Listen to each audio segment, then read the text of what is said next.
Okay, so this is the Aloo Gobi. I think the potatoes are now pretty much good. I've got some dal where I've just put that on high. I'm going to bring that to a boil and then basically boil it until just before it starts to soften up, and then I'll drain the water out of that and rinse it and cook it. So in the oven here, I've got the cauliflower that I cooked before. So this is kind of caramelized for about half an hour in the oven. You don't want it to get too black, but a good bit of browning is really nice. And because that's fully cooked, I added a bit of the cauliflower already to the Aloo Gobi, which is now basically just the potatoes and spices are in there finishing up, and that's thickened up nicely. So you can basically start adding water if you need more volume, and it won't get too thin on you. But still, some of the potatoes are still whole. And then I'm just going to poke a couple of these. So, you know, these are feeling like they're almost completely done. Like they're going to finish cooking even if I turn the heat off right now. So I'm just basically going to add the cauliflower to this, give it a bit of a stir, and then I'm going to salt it to taste. Like nothing much else has to happen at this point. It's pretty much done. So here we go. I'm use my hands just because it's a little easier and they're not hot. If they're hot, you got to use either a spatula or tongs or something. And then, you know, some of these wiggly bits are really the best. You know, they haven't really blackened up too much. I'm not getting a carbon flavor. I'm getting a really nice caramelized, mellow flavor.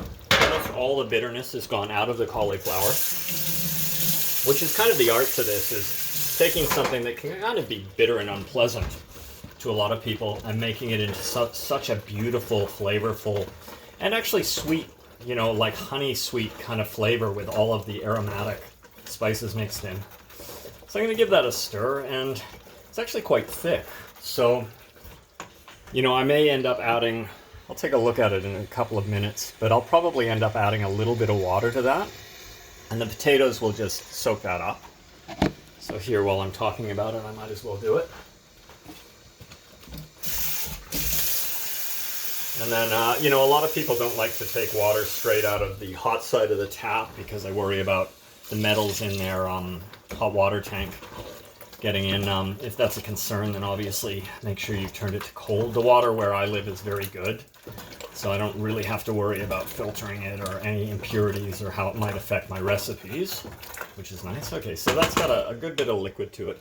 Now, right now it hasn't been salted. Now, most people talk about measuring salt, and I'm used to what I'm making, so I don't measure. And then also, the other thing is I find different salts taste differently. Like some salts are much saltier than other salts.